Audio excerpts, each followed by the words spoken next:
Halo, selamat malam teman-teman semua. Perkenalkan, nama saya Elvira Koli, asal dari program studi pendidikan musik Universitas Katolik Widya Mandira Kupang, semester 4. Saat ini saya sedang berada di Radio Tirilolo Kupang. Dan sekarang saya bersama dengan Bapak Cornelis. Ya, Bapak Corneli, seorang editor musik. Baik, terima kasih untuk waktunya, Pak. Saya di sini ingin mewawancarai Bapak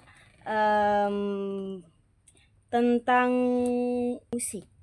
Oke, Ya, musik yang bagaimana? em, itu ada di sesi pertanyaan yang akan saya Oke, kasih ke Bapak. baik. Sebagai awal, bolehkah Bapak cerita sedikit tentang latar belakang bermusik Bapak? Bagaimana Bapak pertama kali terlibat dengan musik dan dengan cara apa Bapak aktif secara profesional di bidang musik? Oke, baik. Kalau terlibat dalam musik sebenarnya sudah dari awal ya. Saya perkenalkan diri dulu, saya Cornelis Kunkiik. Saya di Radio Tirilolok sejak tahun 1992. Latar belakang saya sebenarnya adalah teknik ya. Orang IT, karena saya lulusan teknik dari Sekolah Teknologi Menengah Negeri Kupang jurusan Elektronika Komunikasi. Juga kuliah juga di Politeknik jurusan Elektro.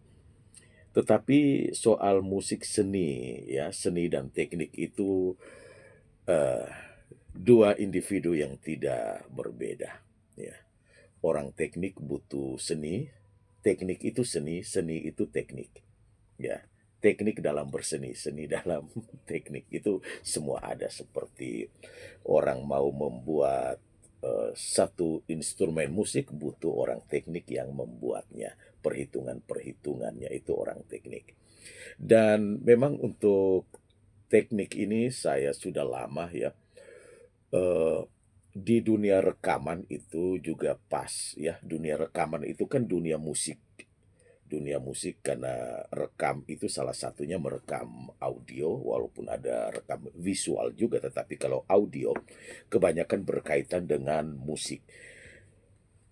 Ya, itu kita harus memahami juga, kita sebagai orang teknik harus memahami musik. Soal musik, mengenal musik sebenarnya dari lahir itu sudah kenal ya.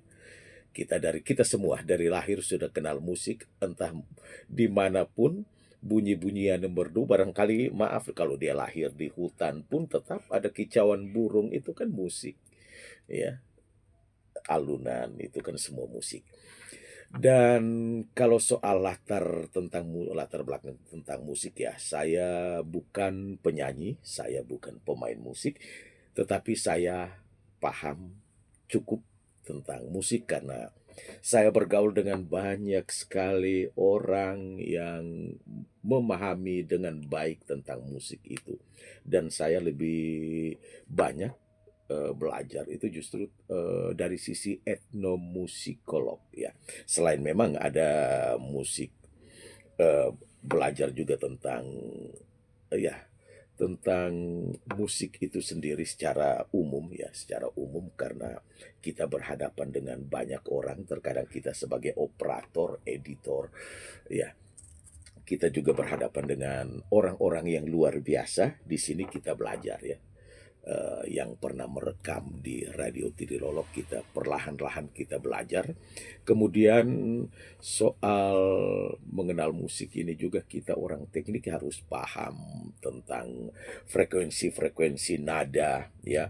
Kemudian bagaimana timbre itu dibentuk ya. Kalau dalam sisi musik barangkali ada namanya partitur, tetapi kita orang teknik lebih cenderung pada partitune, partun ya.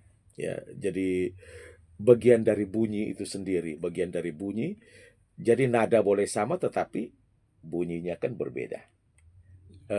Nada sama tapi warna, timbrenya berbeda.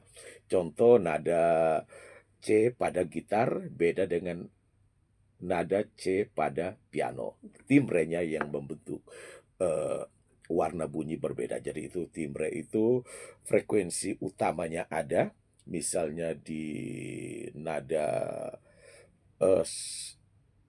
440 Hz misalnya, 440 Hz, tetapi ada pasangan nada lain, misalnya nada 440 ini ada frekuensi 220, ada frekuensi 110, ada frekuensi 50 misalnya, variasi frekuensi dengan tinggi rendahnya intensitas frekuensi itu yang membentuk timbre.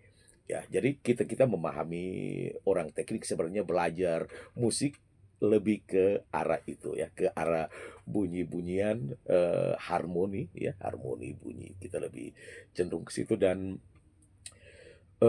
sebagai insan radio saya di sini teknisi, produser, juga kita belajar soal penyiaran ya, soal penyiaran, broadcasting itu sendiri. Kita juga sebagai news striker, kita juga sebagai, apa namanya ini, reporter dan sebagainya. Kita belajar marketing. Jadi itu multi talent itu diharapkan dulu pemimpin kita awal Pater Pitmanehat SVD mengharapkan kita harus bisa, dan saya sebagai orang teknik khususnya ada menangani bidang rekaman, saya juga perlu lebih banyak belajar soal musik itu sendiri, tentang bunyi-bunyian itu sendiri, karena itu sangat diperlukan dalam dunia recording. Dan bersyukurlah saya banyak belajar dengan teman-teman se-Indonesia, kita mengikuti berbagai pelatihan hingga pada tingkat profesional untuk recording ini. Kita belajarnya di Paris dan Lorient di Prancis. Itu tahun 1999, kita 1 bulan di sana untuk belajar khusus tentang eh, mu- eh, musical production for radio program. Jadi kita memproduksi musik untuk program radio. Di situ kita belajar recording, belajar mengenal segala macam musik, penggunaan peralatan rekaman dan sebagainya. Luar biasa. Jadi pengalaman Bapak di bidang editing musik tuh sangat ya sudah cukup banyak ya. Boleh dibilang begitu ya, boleh dibilang begitu. Artinya kita terus belajar. Dari situ kita belajar dan terus belajar sampai sekarang saya masih belajar. Luar biasa. Oke, harapan apa yang Bapak miliki terhadap pengalaman dengan musik? Ya, harapan dari itu kalau dalam sisi rekaman kita berharap untuk selalu ya kita membenahi diri, menambah skill kita dalam dunia rekaman, khususnya beradaptasi dengan teknologi sekarang. Juga kita harus memahami eh, sisi dari musik itu sendiri, sisi dari bunyi-bunyian itu dalam recording, karena misalnya dalam recording itu kita harus teliti soal komposisinya, soal timrenya. Timre ini cocok tidak masuk dengan misalnya instrumen gitar ini, cocok tidak masuk dengan instrumen piano, atau misalnya piano dengan sasando bersamaan apakah eh, pas atau tidak. Ya, itu semua perlu sekali untuk kita belajar. Jadi ini dengan teman-teman semua kita sering sharing ya, sharing dengan teman-teman supaya kita bisa menghasilkan satu kualitas rekaman itu yang baik ya. Ini juga tergantung komunikasi kita dengan para pemusik, para penyanyi ya. Jadi kita harapkan khusus karena tadi saya singgung mengenai musik-musik tradisional ya, etnomusikologi. Ya, jadi kita berharap kita bisa combine musik-musik tradisional itu kita angkat ke permukaan, kita setarakan dengan genre-genre musik lain yang ada di dunia ini. Itu besar harapan kami, dan ya saya bilang kami karena kita ada dalam kelompok itu ya, ada dalam kelompok yang selalu berharap kita memperjuangkan musik-musik NTT dalam produksi, dalam kita expose dan sebagainya. Ya, itu menunjukkan betapa Bapak menghargai prosesnya. Iya. Ya, yang berikut apa yang Bapak sukai atau anggap indah dalam musik? Sukai dan indah dalam musik, musik itu pasti. Orang yang tidak suka musik, error. Ya, saya Betul sekali. sering bilang, orang yang tidak suka musik itu error. Jadi kalau saya pasti suka dengan musik. Kalau soal musik, misalnya genre-genre musik, semuanya saya suka. Semuanya saya suka, di situ tergantung dari kreativitas orang membuat musik itu ya.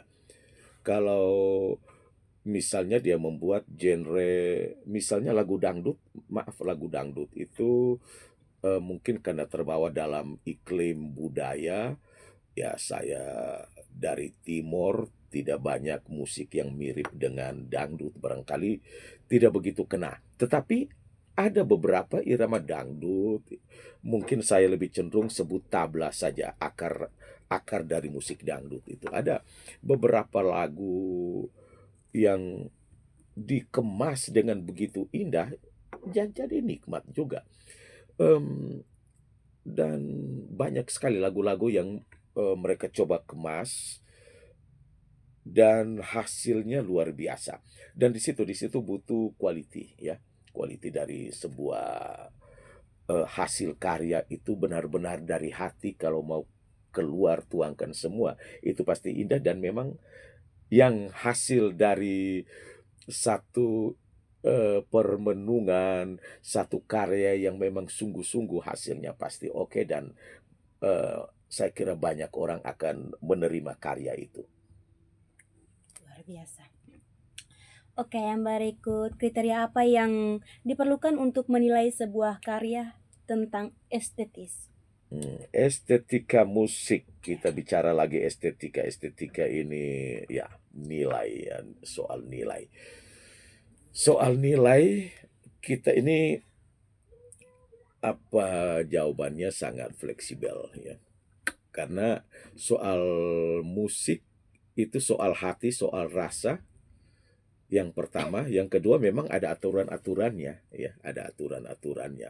Tetapi ada musik-musik yang kontemporer, itu tidak banyak soal aturan, tetapi mau dibilang, orang bilang tidak masuk dalam aturan, tapi itu aturan yang mereka buat sendiri, sebuah karya kreatif ya. Karya kreatif karena kreatif itu sebenarnya melanggar sisi aturan kaidah sebenarnya.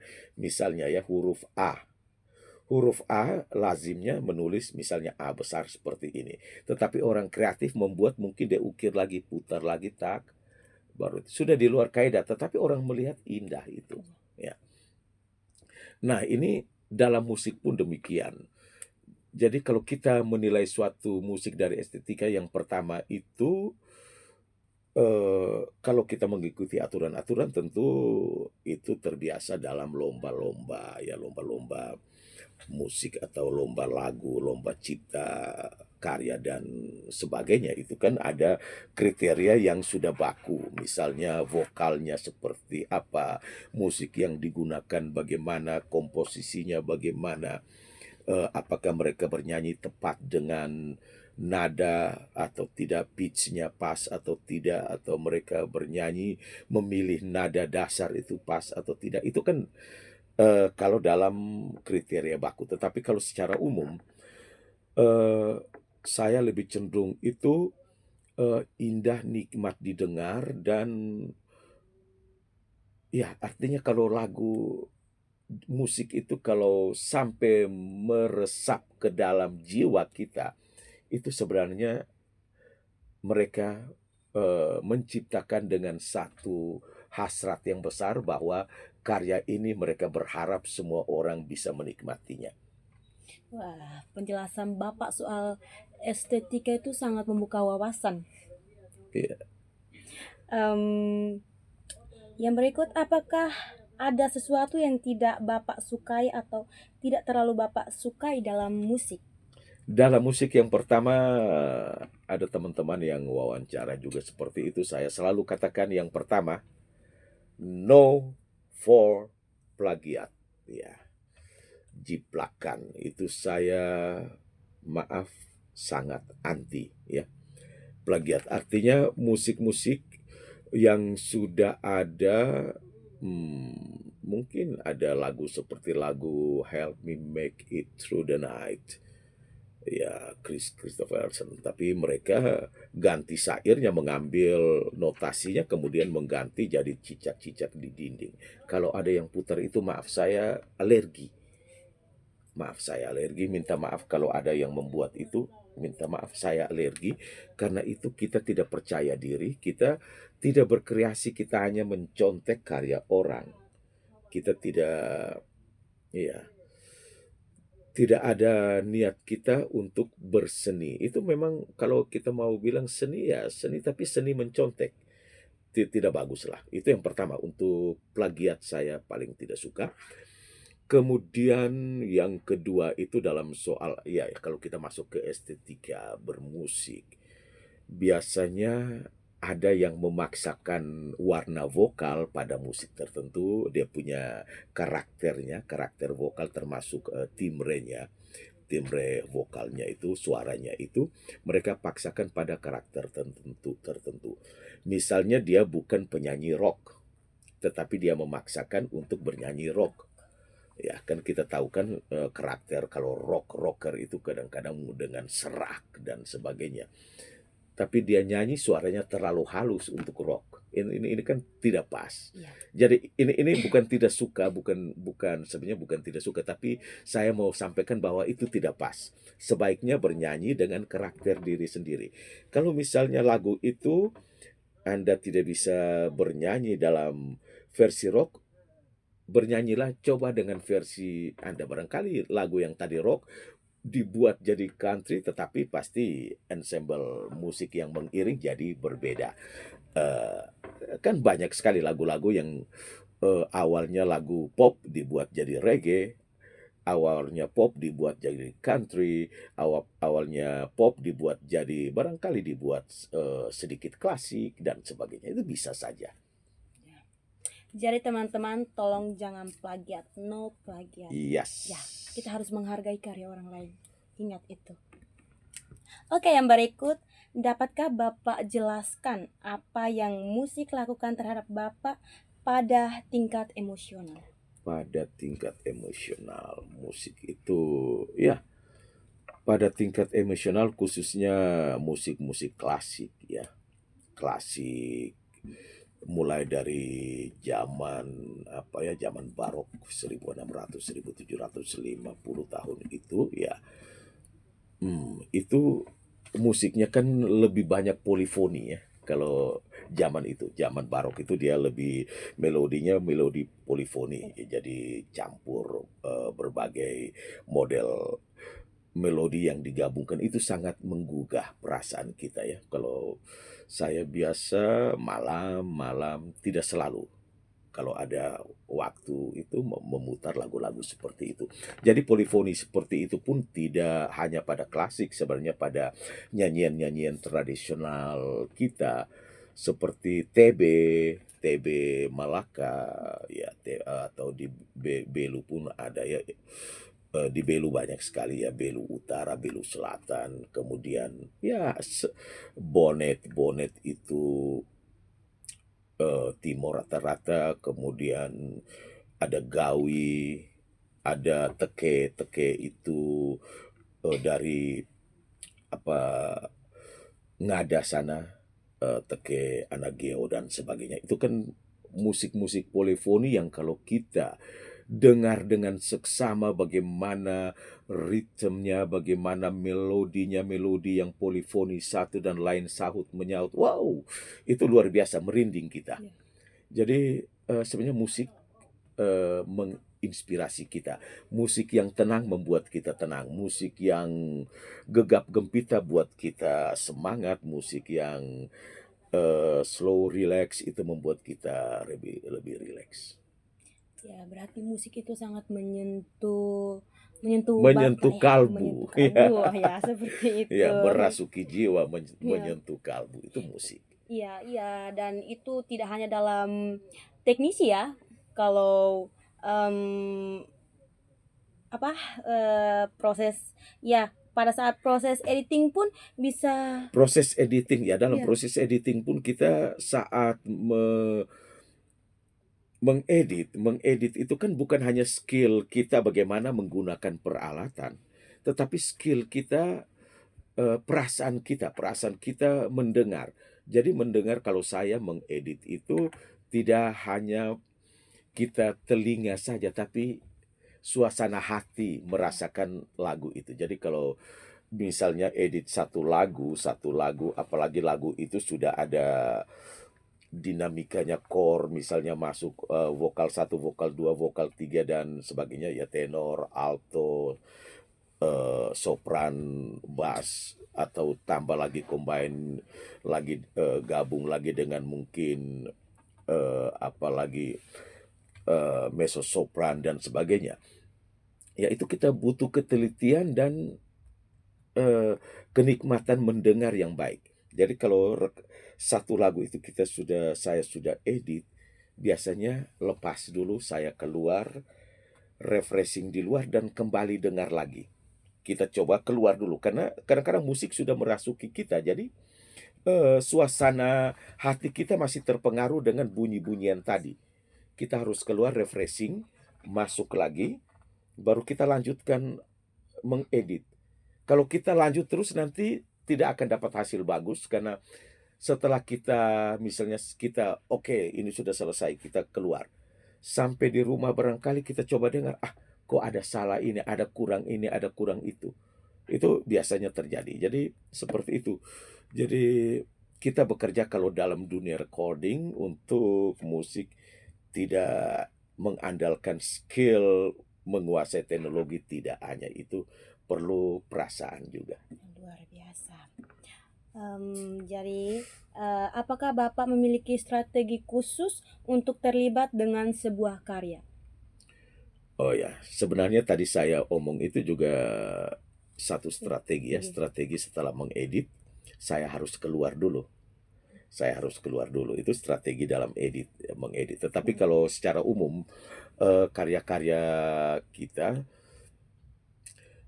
eh, sebenarnya kalau dalam hal teknis saya bicara saja kali ini saya bicara dalam hal teknis misalnya strategi-strategi itu kita memanfaatkan teknologi untuk sekarang ya untuk sekarang karena memang kita sekarang di zaman teknologi terkini kita memanfaatkan teknologi yang ada misalnya penggunaan mikrofon ya kita harus mengetahui tentang mic ini seperti mic di depan saya ini sudut menerima suara sumber suaranya berapa derajat. Misalnya mic type cardioid seperti ini. Biasanya dia sudut seperti ini. Kalau kita dari samping seperti ini, suaranya sudah beda. Dari samping barangkali hanya frekuensi-frekuensi tertentu yang terdengar dengan baik. Tetapi dari depan dia bisa mendapat frekuensi full range itu ya mic ini biasa dari 19 Hz sampai dengan 15 kHz barangkali range semua misalnya sumber-sumber bunyi yang bisa menjangkau semua frekuensi itu dia bisa terima dengan baik pada posisi di depan ini dari samping dia akan dengar beda dan ini yang strategi-strategi seperti ini kita bisa manfaatkan dalam dunia rekaman misalnya untuk menciptakan stereofonik dalam dunia rekaman seperti yang saya belajar itu kita menggunakan sistem ORTF ya itu satu teknik penempatan mic eh, dari Prancis ya itu mengibaratkan mikrofon adalah telinga ya untuk mendengar. Jadi posisinya 120 derajat mikrofon seperti ini dia akan merekam bunyi dari sana jadi saat merekam itu kita akan terdengar real seperti live benar-benar kita mendengarkan ada suara di sana dan suara di sana. Itu teknik ORTF ya Prancis. Karena telinga kita kalau ukur dari belakang ke sini 120 derajat sama dengan arah mic itu. Ini strategi kalau dalam hal teknis. Kalau dalam hal lain misalnya ini kan pertanyaan umum sekali. Jadi kalau strategi-strategi lain itu kita strategi untuk membangun eh, mengangkat mensejajarkan musik-musik tradisional NTT ke musik dunia yaitu kita sebenarnya kita yang pertama membantu teman-teman bagaimana memberikan ide-ide untuk menciptakan eh, memberikan masukan kepada mereka, misalnya ada irama-irama baru, irama-irama yang perlu diangkat, misalnya irama dolo-dolo, irama tebe-tebe, atau barangkali irama dari hentakan kaki padoa, dan sebagainya. Itu kita bisa mengambil itu, kita bisa mencari musik-musik lain yang irama-irama lain yang barangkali bisa dipadukan dengan irama-irama itu, kemudian kita tonjolkan irama kita. Tonjolkan ya, tonjolkan yang kita miliki. Dari situ orang yang mendengar pasti bertanya-tanya, irama apa ini? Kemudian mungkin suatu saat mereka search musik di internet, zaman sekarang ya search musik, mereka dengar-dengar, rekaman yang itu kok mirip dengan yang pernah dibuat ini. Kan mereka akan mencari tahu tentang budaya kita. Ya ini saya kira salah satu hal yang perlu ya kita angkat ke permukaan. Jadi seperti itu ya teman-teman.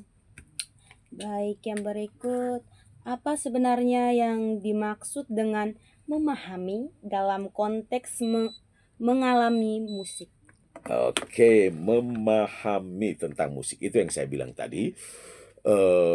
Pada dasarnya kalau kita secara umum kita harus sebagai ya editor, kita operator ya, operator kita juga editor ya, sebenarnya operator fungsinya edit, mix ya, mixing rekaman-rekaman itu kita harus paham dulu bunyi-bunyian ya. Bunyi-bunyian itu kita perlu tahu, misalnya dalam satu rekaman itu ada vokal dan ada pemain gitar dan vokal ya. Dia harus tahu, operator harus tahu gitar ini punya range frekuensi yang mirip sekali dengan range frekuensi vokal manusia. Manusia itu sekitar di 80 Hz, saya dominan 80 Hz sampai dengan 8 kHz. Gitar pun demikian, gitar yang kalau kita bermain eh, semua ya, kita bermain serentak seluruh dawai itu dia akan berkisar di range itu ya. Gitar itu bisa dari 50 ya, 40 50 sampai dengan 80 juga.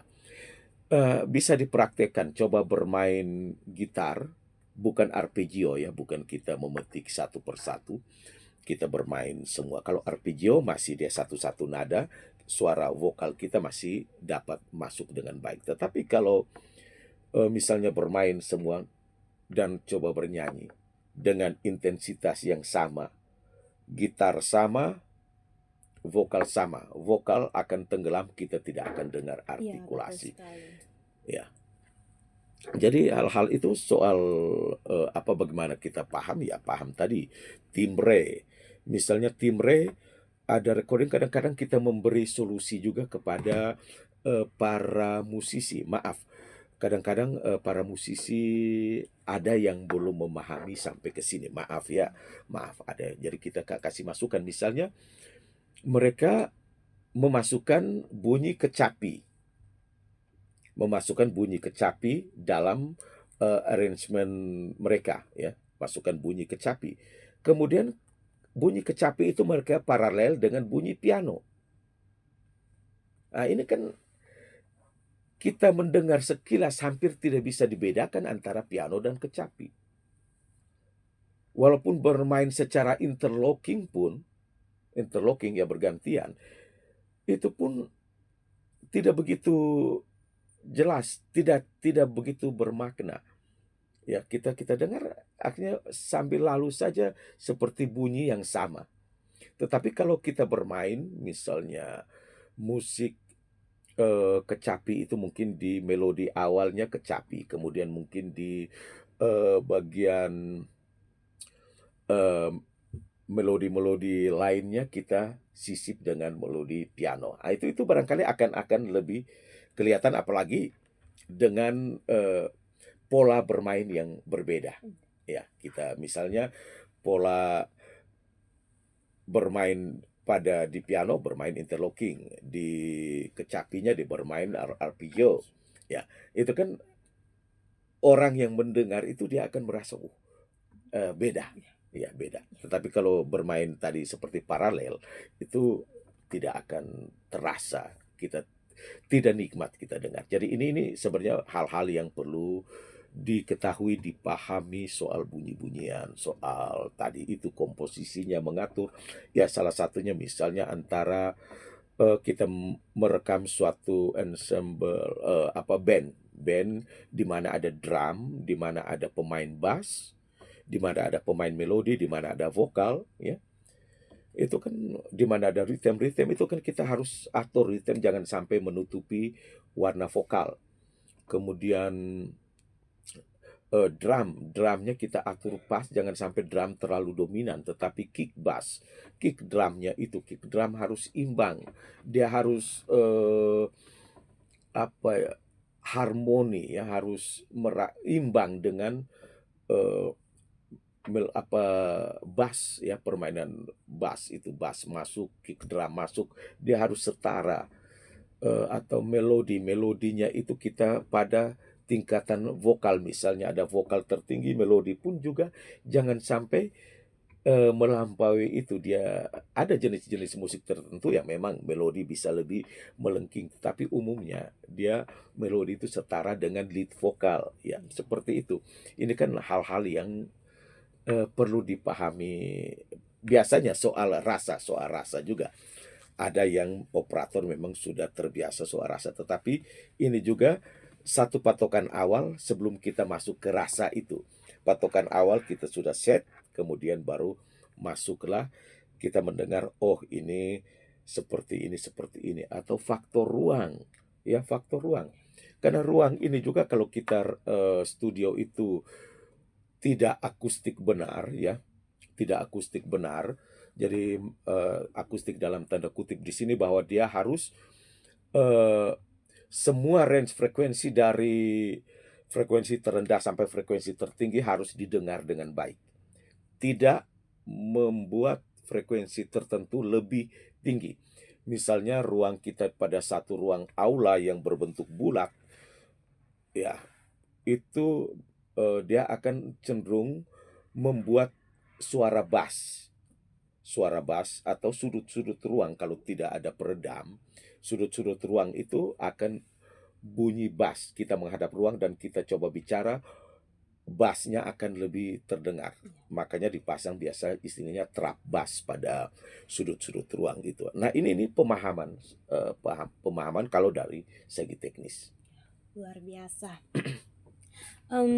Yang berikut, apakah Bapak memiliki asosiasi tertentu saat mendengarkan musik?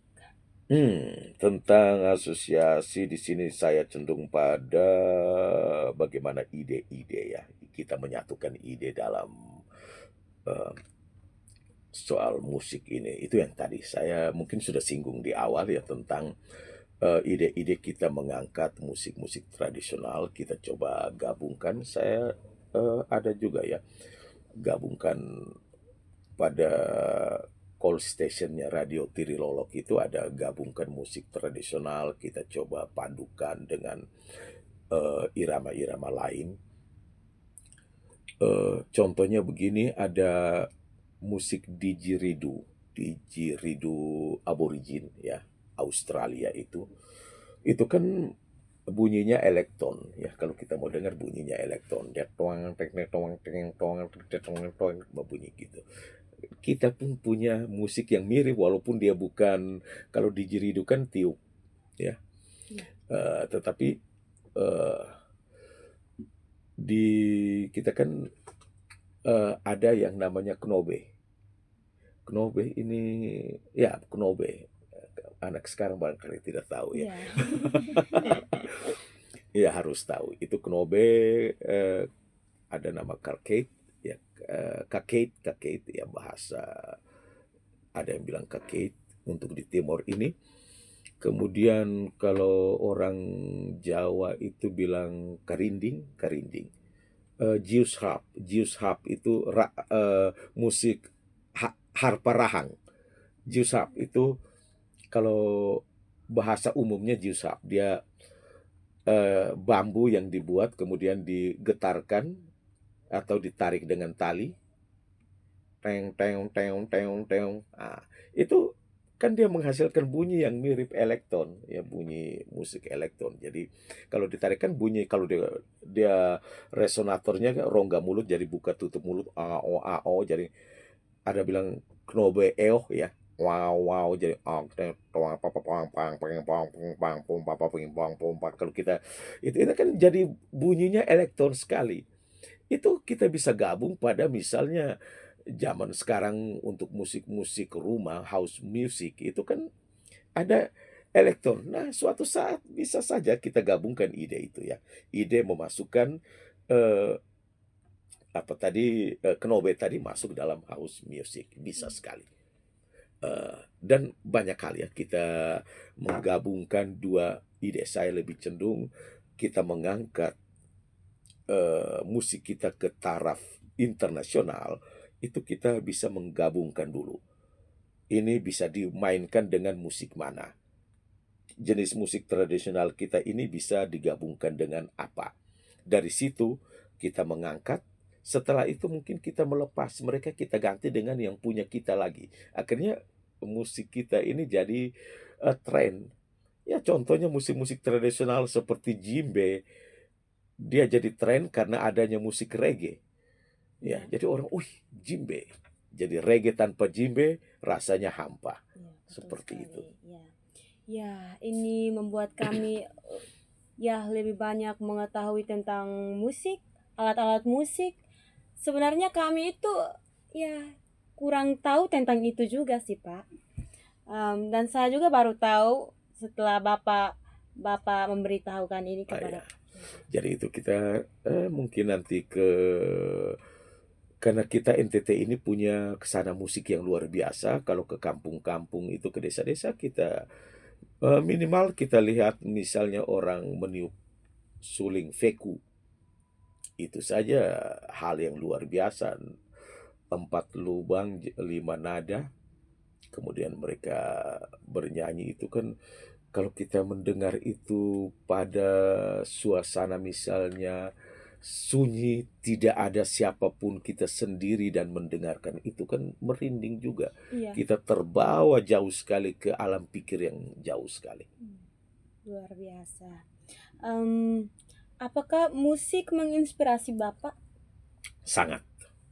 Luar biasa. Ya, sangat. Jadi begini, musik itu saya cenderung misalnya awal-awal musik tadi zaman-zaman kita lihat dari zaman barok 1600 sampai 1750 tahun itu zaman barok yang penuh dengan harmonisasi melodi, kemudian lebih lebih mereka sebenarnya masih masih mirip-mirip juga, tidak beda musik klasik itu.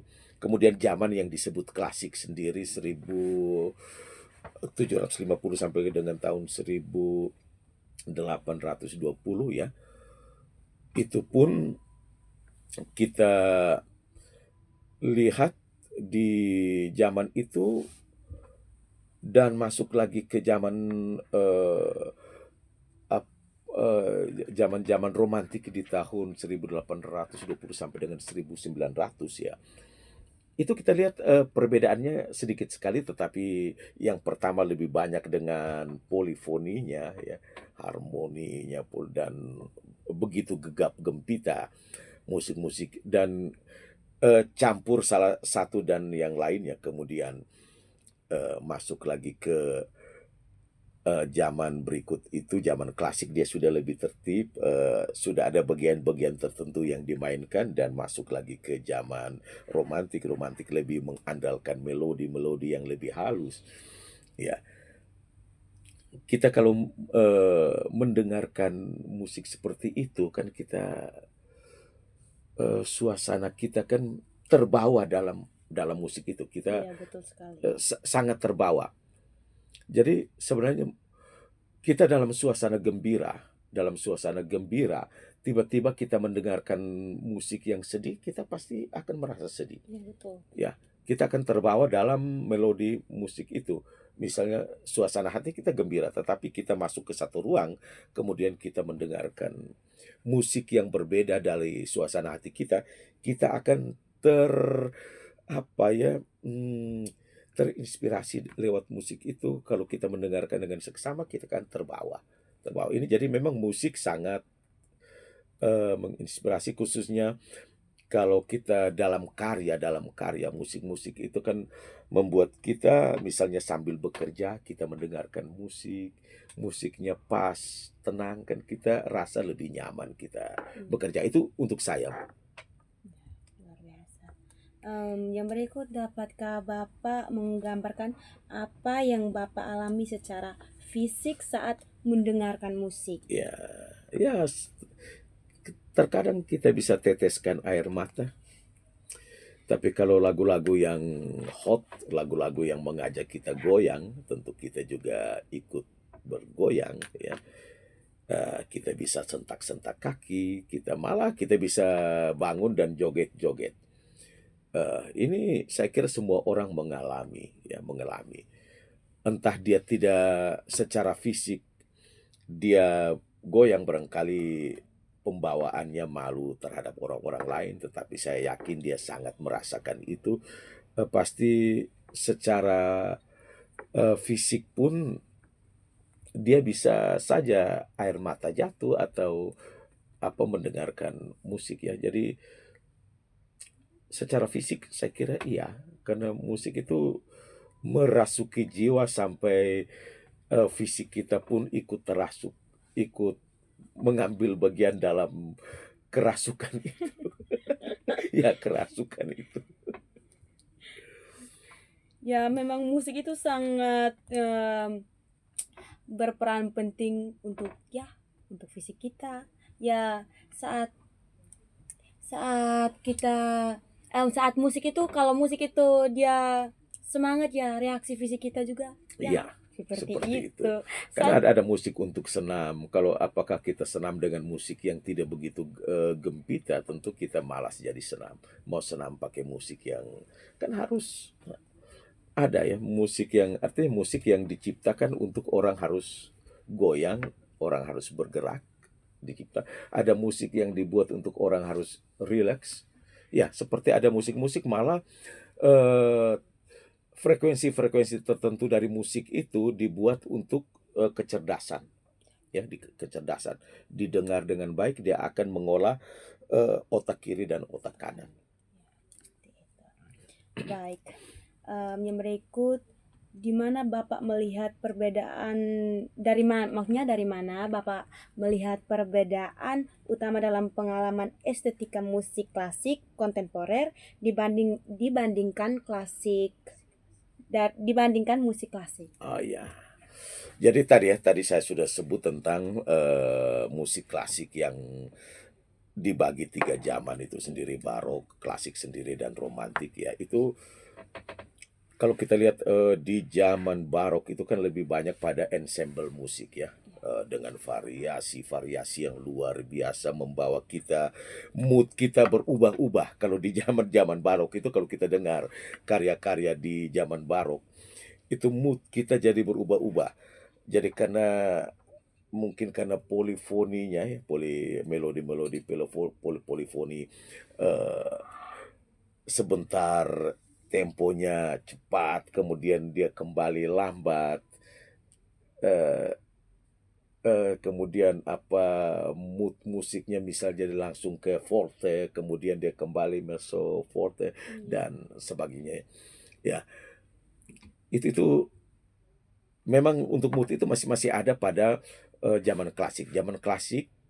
Zaman klasik pun masih demikian ya, zaman klasik, tetapi klasik ini dia lebih terarah, dia, membuat blok-blok ya, membuat blok-blok untuk bagian ini misalnya dia mengambil tema. Dia mengambil tema, musik dia hanya khusus ke bagian ini. Jadi keseluruhan polifoninya masih ada juga dan di zaman romantik dia lebih mengandalkan melodi-melodi yang sangat menghanyutkan. Kemudian kita masuk ke zaman sekarang. Sekarang karena musik itu kan musik sebenarnya musik-musik dasar. Kemudian masuk ke kontemporer, saya lebih sebut semi klasik ya istilah saya. Barangkali yang lain setuju, yang lain mungkin tidak setuju. Ini saya orang teknik punya punya pendapat ya soal musik ini ya.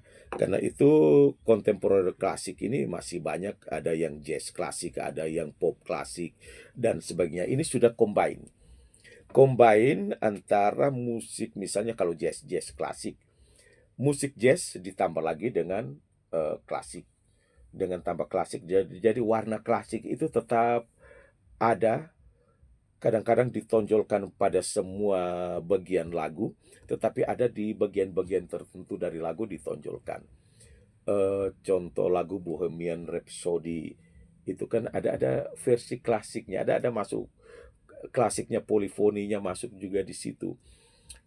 Dengan nuansa nada-nada yang memang kita dengar seperti kita kembali ke zaman yang jauh sekali. Atau Luciano Pavarotti, ya kalau Luciano Pavarotti itu lagu-lagu yang sudah masuk kontemporer klasik, walaupun warna klasiknya, warna seriusanya masih muncul. Andrea Bocelli, ya Andrea Bocelli barangkali contoh lagu Vivere, ya dari Andrea Bocelli dan Laura Pausini, itu kan kita dengar sudah ada melodi-melodi yang menggunakan instrumen elektron, ya pakai elektron. Kalau kita kembali ke klasik zaman itu, zaman dulu kan semuanya serba akustik, Iya. semuanya serba akustik. Jadi tetap ada nuansa klasiknya, ada nuansa ini, tetapi kalau kita dengar sepenuhnya sepertinya klasiknya lebih berpengaruh daripada dalam satu komposisi semi klasik tadi, kontemporer klasik itu. Saya lihat mendengarkan itu kontemporernya sepertinya tenggelam dengan kekuatan klasik itu. Iya, luar biasa. Apakah ada hal yang belum dibahas sejauh ini, tetapi menurut Bapak penting dan krusial terkait mendengarkan musik dan mengapa? Hmm. Soal mendengarkan musik, saya kira barangkali tadi sempat singgung tentang timbre warna vokal ya. Ini untuk dalam dunia recording, ini saran untuk teman-teman yang bergerak dalam dunia musik.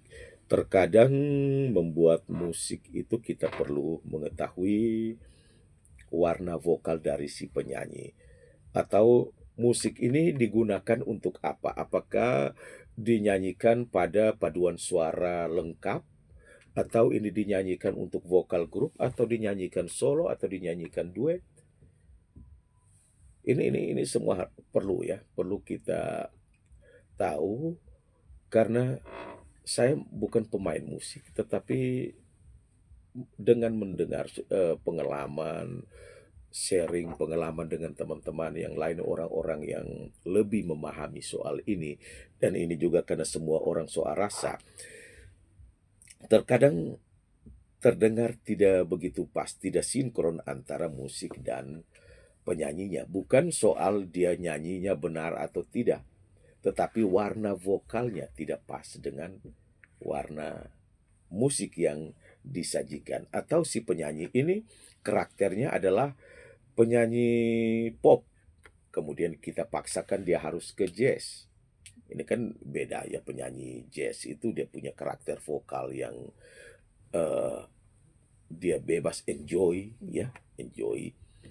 Nah, ini kalau kita paksakan masuk ke karakter pop biasa, atau dia langsung ke keroncong, itu kan dia mau nyanyi keroncong padahal karakternya masuk ke dial ke jazz, ini kan tidak pas. Ini juga untuk ya, ini banyak alami saat recording. eh, ada penyanyi-penyanyi profesional yang dia bisa menguasai semua, dia bisa masuk ke lini semua jenis lagu, dia bisa dan menyesuaikan. Tetapi ada beberapa yang tidak, dan di sini perlu musisi yang menyesuaikan. Barangkali saya kita itu. Dan soal mixing itu, saya lebih cenderung berbuatlah dengan hati, berkaryalah dengan hati. Biasanya ada bayaran besar, bayaran kecil. Maaf, kita nomor duakan itu, nomor dua kan, walaupun itu sangat penting soal hidup, tetapi bekerjalah dengan hati, kita membuat satu karya yang baik. Dengan kita membuat karya yang baik, orang tentu akan memikirkan lagi untuk kali berikutnya. Oh, ini bagus, kita bisa tarifnya naik. Oh, terima kasih. Tambahan dari Bapak sangat berarti. Jadi lebih terlihat bahwa pekerjaan editor itu bukan sekadar teknis, tapi juga penuh rasa dan tanggung jawab estetik. Iya, benar. Jadi di rekaman, jadi bukan saja teknis, kita ya estetika bermusik kita sangat sangat sangat perlu. Kalau tidak kita sama seperti robot yang bekerja. Ya, entah robot ada hati. Ya, robot tidak barangkali berperasaan. dia ya barangkali teknologi AI terakhir akan ada, tetapi saya kira tidak akan sama dengan manusia. Itu. Terima kasih Bapak, ini sangat membuka wawasan saya tentang musik. Sekali lagi terima kasih Bapak. Nanti next time kita akan berjumpa lagi. Oke. Sekian dan terima kasih. Baik, salam literasi. Salam literasi.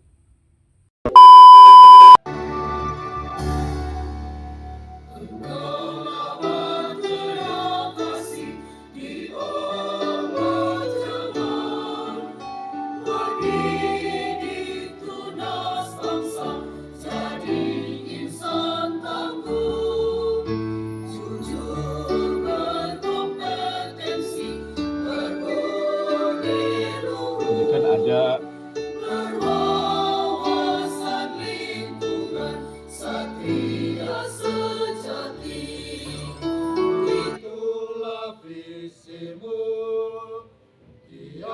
ini kan per suara kita komposisikan ya, komposisikan.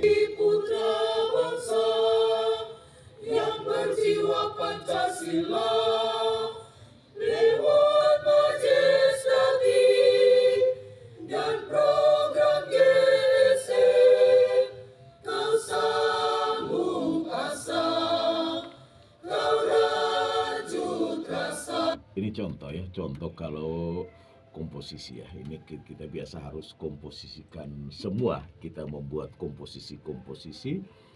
Kemudian ada yang perlu kita ekualisasi. Kan ini seperti ini minta maaf. Ini penyanyinya bukan penyanyi yang benar. Separuh bukan benar-benar penyanyi. Kebetulan mereka mau buat ini. Jadi kita harus mengatur lagi misalnya vokalnya bagaimana, kita harus mengatur ekualisasi vokalnya, misalnya ini ya, bagian ini kita ekualisasi vokal.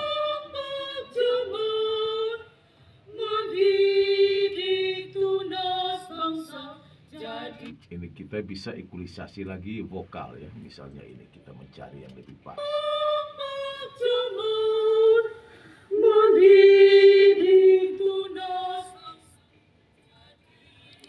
Iya.